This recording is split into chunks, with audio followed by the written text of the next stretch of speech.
दोस्तों नमस्कार, मैं कमलेश कुमार @कमलेश 1230 में आपका स्वागत है।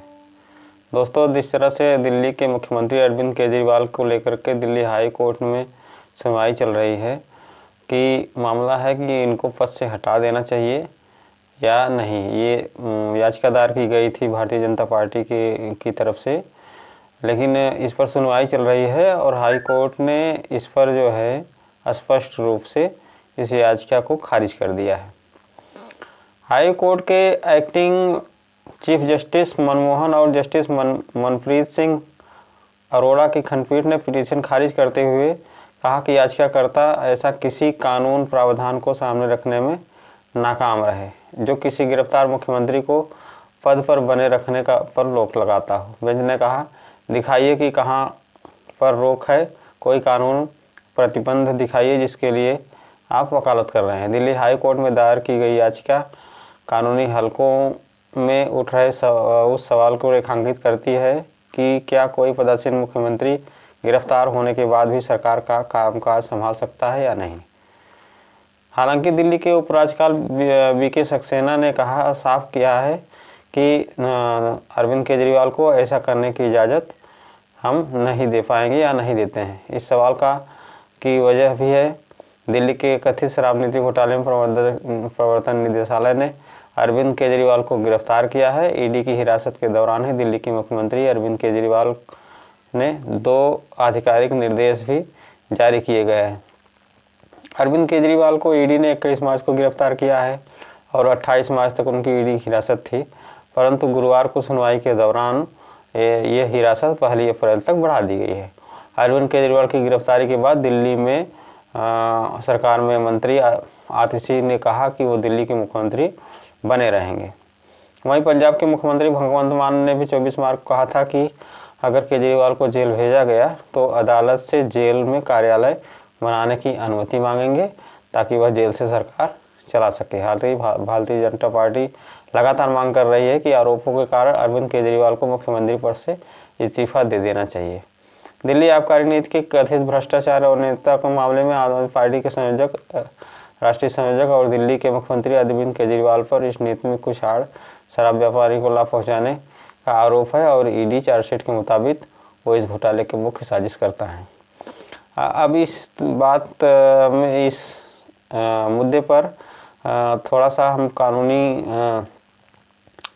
पेश जानना चाहते हैं कि क्या ऐसा करने की इजाज़त है या किसी मुख्यमंत्री को सरकार से चला सकती है, जेल में ऐसी सुविधाएं मिल सकती हैं। इसके जवाब में उन्होंने कहा कि पहले भी संजय चंद्रा और चंद्रा के मामले में सांसद सुब्रतो राय के मामले में भी उन्हें बैठक करने वीडियो कॉन्फ्रेंस सुविधाएं प्रदान की गई। उनका कहना है कि मनोज सिसोदिया को दिल्ली कोर्ट ने भी अपने क्षेत्र के विधायक निधि की इजाज़त दी थी। अरविंद केजरीवाल की कानूनी स्थिति के बारे में गोपाल का कहना है कि केजरीवाल की रिमांड और गिरफ्तारी और कानून चुनौती मामले लंबित हैं। ऐसे में अरविंद केजरीवाल को जेल से चलाने की कोई बाधा नहीं है। जेल में रहते हुए केजरीवाल द्वारा जारी निर्देशों के बारे में उनका कहना है कि केजरीवाल ऐसा करने का अधिकार है। यानी वो आगे कहते हैं कि स्थिति तब बदल सकती है जब उनके पास एक ऐसा महत्वपूर्ण मंत्रालय हो जिसका कामकाज वो जेल में रहते हुए नहीं कर सकते। उपराज्यपाल दिल्ली के उपराज्यपाल विनय कुमार सक्सेना ने टाइम्स नाउ समिट में कहा कि जेल से दिल्ली की सरकार नहीं चलने दी जाएगी। टाइम्स नाउ की समिट में उपराज्यपाल ने यही सवाल पूछा गया कि सरकार क्या जेल से चलाई गई। इस पर उपराज्यपाल विनय सक्सेना ने कहा कि मैं दिल्ली की जनता को आश्वस्त कर सकता हूं कि सरकार जेल से नहीं चलेगी। हालांकि इस बारे में गोपाल कहते हैं कि इस मामले में उपराज्यपाल के पास बहुत बड़ी सीमित शक्तियाँ हैं। ऐसी परिस्थितियों में उपराज्यपाल के पास एकमात्र शक्ति भारत के संविधान के अनुच्छेद 239 AB के तहत मिली है, लेकिन इस धारा के तहत मिली शक्ति का इस्तेमाल तभी किया जा सकता है जब कोई संवैधानिक संकट पैदा हो। प्रमुख कानूनी विशेषज्ञ प्रोफेसर जी मोहन गोपाल कहते हैं ये तर्क बहुत खतरनाक है कि किसी को हिरासत में लेने मात्र से ही उसे पद से हटा देना चाहिए। उनका कहना है कि ऐसे कई उदाहरण हैं जब निवर्तमान मंत्री गिरफ्तार होने के बाद भी पद पर बने रहते हैं और ऐसी भी उदाहरण है जब उन्हें नैतिक आधार पर इस्तीफा दे दिया है। किसी मामले में आरोप साबित हो जाना एक अलग बात है, लेकिन इस तरह की किसी का आरोप लगाने मात्र से ही सरकार की रोजमर्रा कामकाज और विपरीत असर नहीं पड़ना चाहिए। उनका कहना है कि केजरीवाल जेल से बिल्कुल सरकार चला सकते हैं।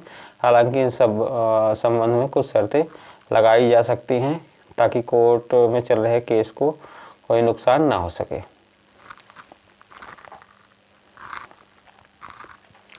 आम आदमी पार्टी के 2 मंत्रियों के इस्तीफे के बारे में उनका कहना है कि मनीष सिसोदिया और सत्येंद्र जैन का इस्तीफा उनका अपना फैसला था ताकि सरकार बिना किसी रुकावट के चल सके, लेकिन मुख्यमंत्री सरकार का मुखिया होता है और इस वजह से शायद पार्टी ने ऐसा निर्णय लिया, इसके प्रभाव में से अलग हो सकता है। दिल्ली के कथित शराब घोटाले में अरविंद केजरीवाल, दिल्ली के पूर्व उप मुख्यमंत्री मनीष सिसोदिया और आम आदमी पार्टी के सांसद संजय सिंह को गिरफ्तार किया गया था। दिल्ली की उत्पादन शुल्क नीति की कथित अनियमितताओं को जांच के दौरान सीबीआई ने 26 फरवरी 2023 को मनीष सिसोदिया को गिरफ्तार कर लिया था। मनीष सिसोदिया के नेतृत्व में नवंबर 2021 में दिल्ली में नई एक्साइज पॉलिसी लाई गई थी। हालांकि अगस्त 2022 में दिल्ली सरकार ने इस नई शराब नीति को रद्द कर दिया था। आरोप है कि इस नीति में लागू करने में बड़ा घोटाला हुआ। इस नीति के तहत दिल्ली मुख्य राज्य सरकार के शराब घोटाले में कारोबारी हिस्सेदारी खत्म करनी थी और शराब का कारोबार निजी कंपनियों के हाथों में देना था। अब नई नीति पेश की गई है तो सरकार ने दावा किया था कि इसका उद्देश्य राजस्व बढ़ाना है, शराब की कालाबाजारी पर अंकुश लगाना है, बिक्री लाइसेंस प्रक्रिया को सरल बनाना और शराब खरीदने की अनुभव में सुधार करना है। इस नीति के तहत शराब की होम डिलीवरी जैसे नए उपाय भी शामिल किए गए हैं। इतना ही नहीं, शराब विक्रेताओं को शराब की कीमत में छूट देने की भी इजाज़त दी गई है। जुलाई 2022 में दिल्ली के तत्कालीन मुख्य सचिव नरेश कुमार ने उपराज्यपाल को भेजी एक रिपोर्ट में दावा किया कि इस शराब नीति में कई अनियमितताएं हैं और आरोप लगाया कि मनीष सिसोदिया ने विक्रेताओं के लाइसेंस देने के बदले रिश्वत ली थी। इस रिपोर्ट के आधार पर उपराज्यपाल ने मामले की जांच सीबीआई को कराने का अनुरोध किया और दिल्ली सरकार को नई शराब नीति वापस लेनी पड़ी। सीबीआई ने अगस्त 2022 में मनीष सिसोदिया समेत 15 लोगों के खिलाफ मामला दर्ज किया था। इस मामले में प्रवर्तन निदेशालय अलग से जांच कर रहा है। इस जांच के दौरान ईडी ने कई लोगों को गिरफ्तार भी किया है। आइए समझते हैं कि इस पर कानूनी किताब भारतीय संविधान क्या कहता है। संवैधानिक मामलों के विशेषज्ञ और सुप्रीम कोर्ट के वरिष्ठ वकील गोपाल शंकर नारायण ने अरविंद केजरीवाल को जेल से सरकार चलाने की कानूनी पहलुओं पर बात की। वो कहते हैं कि अरविंद केजरीवाल को जेल से अपना काम जारी रखने में कोई कानूनी बाधा नहीं है। हिरासत में व्यक्ति को पद से नहीं हटाया जा सकता, लेकिन एक बार अपराध सिद्ध हो जाने पर वो किसी संवैधानिक पद पर बने रहने के लिए अयोग्य घोषित हो जाता है। हालांकि कानून के कुछ जानकारों का यह भी कहना है कि कानून भले ही इस मुद्दे पर खामोश हो, लेकिन देश में जेल से सरकार चलाने का कोई पूर्व उदाहरण नहीं है और ये मामला नैतिकता से भी जुड़ा है। अतीत में जब किसी भी निर्वाचित सरकार के सत्तारूढ़ मुख्यमंत्री की गिरफ्तारी की स्थिति पैदा हुई है, उन्होंने इस्तीफा दिया है। इस सिलसिले में सबसे ताज़ा उदाहरण झारखंड के मुख्यमंत्री हेमंत सोरेन का उन्होंने दिया। बीजेपी के नेताओं ने भी यह मुद्दा उठाया कि पार्टी नेता मनोज तिवारी कहते हैं सरकार कभी जेल से नहीं चलती, जेल से गैंग चला सकते हो, सरकार नहीं। सरकार तो भारत के संविधान के तहत एक नियम के तहत चलती है। नई दिल्ली से बीजेपी उम्मीदवार बासु स्वराज कहती हैं जेल से सरकार चलाने में दिल्ली की जनता का अहित हो रहा है।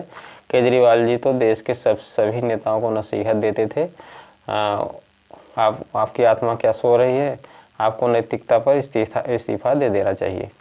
इसके जवाब में उन्होंने कहा कि पहले भी संजय चंद्रा और अजय चंद्रा के मामले में, साथ साथ सुब्रतो राय के मामले में भी उन्हें बैठकें करने, वीडियो कॉन्फ्रेंसिंग और अन्य सुविधाएं प्रदान की गई है।